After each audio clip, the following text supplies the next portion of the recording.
What is up, guys? So today we're going to talk about drugs in prison. Now, there's a misconception out there that there's more drugs in prison than there are on the streets. There really isn't.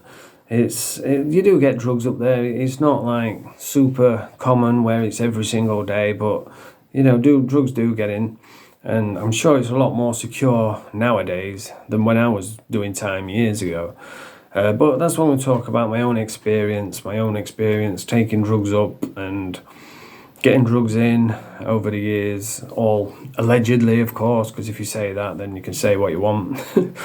but yeah, before I start, I just want to say I don't delete any comments. So I don't know why people keep saying, oh, why are you deleting my comments? I've never deleted a comment. I never would. If you watch my videos, you say whatever you want. I don't know if YouTube are deleting comments, maybe if they're derogatory or, maybe if they're like mean or nasty, maybe YouTube will delete them, I don't know, but it's definitely not me.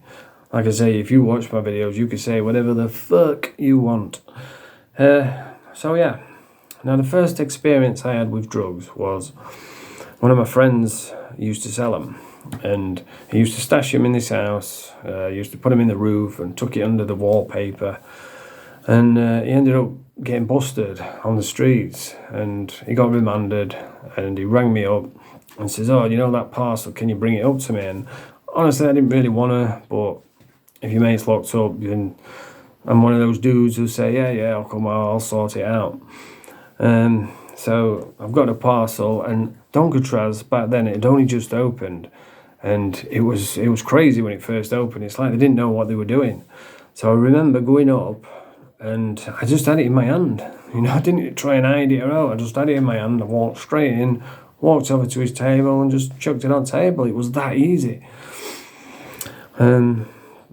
Obviously, it would be a lot harder now, but that was my first experience with drugs in prison. Now, when I first started getting locked up, I was getting visits myself because I still had all my friends. I still had all my respect. I wasn't... See, eventually I ended up a heroin addict, and I was in and out all the time. And the more you get to prison, the more you go in and out, the more less people start coming to see you. People start dropping off. Family members are like, not again. So you end up just, and I know how to handle myself in prison. So I really don't need anybody. So long as they're like sending money through the post, then I'm all right. But yeah, I remember when one of the first times I was getting drugs myself, when I was in Hatfield, I was just getting weed and draw, squidgy black. But then when I started on the heroin, it became a lot harder, and what we had to do was, what did I do now? I used to have a mate who lived around the corner, and I would ring him up and say, oh, if someone brings some money round, are you going to bring us some up on a visit? And then we would get somebody off the wing to go and take the visit, and we'd do all this for like 20 quid's worth of gear, and it's just really not worth it. But yeah, that's when one of the times when I got a bit of gear in. And I remember when one of my cellmates come down from Newcastle. He was doing 10 years, and it was like halfway through, and we both landed at the same time. He was halfway through his 10-year sentence, and I was fresh off the streets. I was skinny as out, long hair, scruffy clothes, rattling from drugs. So we both landed on the induction wing, and they says, right, you two go in there. And obviously he's been in for ages. He's fresh. He's put all his weight on. He says, I don't want to go in with him. He's rattling, which I totally understand. When you don't want to go in with someone who's rattling, somebody who's going to be up all night, and maybe you got diarrhea and sickness and all that. So you don't really want to go in with someone like that. So I understood what he was saying. But the screw said, well, if you don't go in with him, then you can go down block. So he says, well, I've got to go in with him then. And when we got in the cell, he says, look, no against you. He says, I just don't want to be in with someone who's rattling. And I said, listen, mate, I totally understand it. I says, but, I'm a good cellmate. You won't even know I'm here. And anyway, a couple of months down the road, we got on that well that he knocked back an enhanced wing because he was happy in the cell, because we used to have a laugh. I always had money. A good cellmate. So he knocked back enhanced, and then he started getting drugs in. And what he would do, he would get someone to send a parcel from Newcastle all the way down to Sheffield to a lass, and her boyfriend was on the wing. So then he'd send it to her, she'd bring it in, she'd get like a percentage of it, he'd get a percentage of it, and then my cellmate would get what's left. And on the wing, everybody was trying to get in the cell with him. You know, they were saying, "Oh, get him out, get me in the cell." And I remember when I did get out, I promised him, I said, "Listen, I'll send you something in post." And usually when people say that, it's just jail talk, you know. They'll be like, "Yeah, I'll do this, I'll do that." And then when they get out, they just fuck off. You never hear from them again. But I'm not like that, you know. If I say something, I'll stand on it. And I said, "Yeah, I'll send you some in." So what I did was, I've done this a couple of times, allegedly. I blobbed it up, got some heroin, burnt it, and it turns into like a little blob. And I stuck it between 2 destruction flyers, you know, for his wall, and sent it in. And I don't know if he got it, because I never heard from him after that. So I don't know if he got busted and took down a block or what, I don't know. I seem to think that he did ring me and say, "Oh, did you send that?" I said, "Yeah."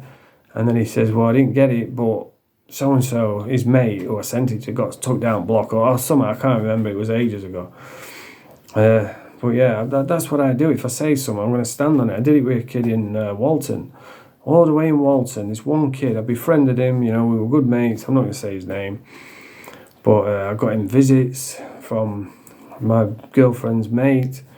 And when I got out, I says, "I'll send you something in post." So I've just put a blob under the stamp. I can't remember what I did exactly, but I sent him it to Walton and he got it, and he was like, "Oh yeah, nice one, cheers."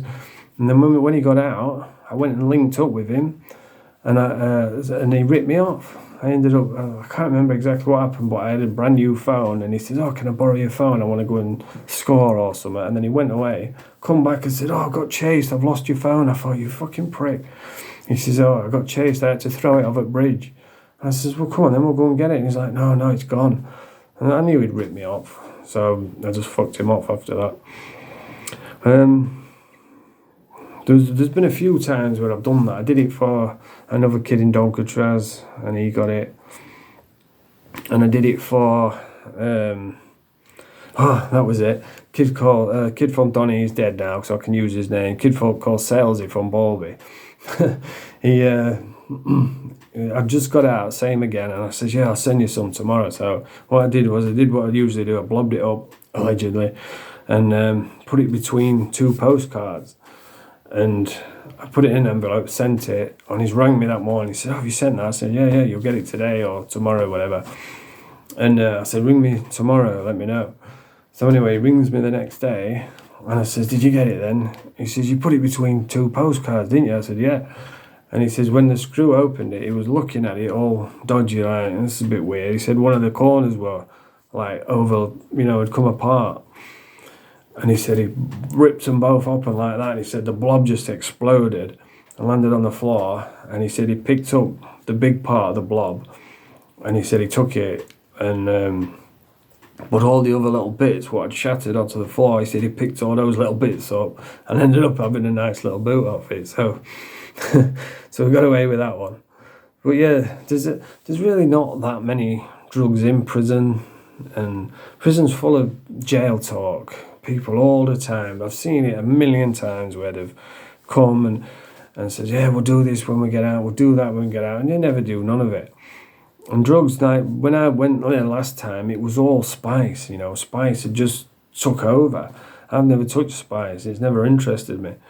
And there was another kid on the wing the last time I was there called Paddy, and he was selling spice, so everybody thought it was me, and everybody kept coming to me saying, "Oh, have you got spice?" I said, "No, I don't touch it."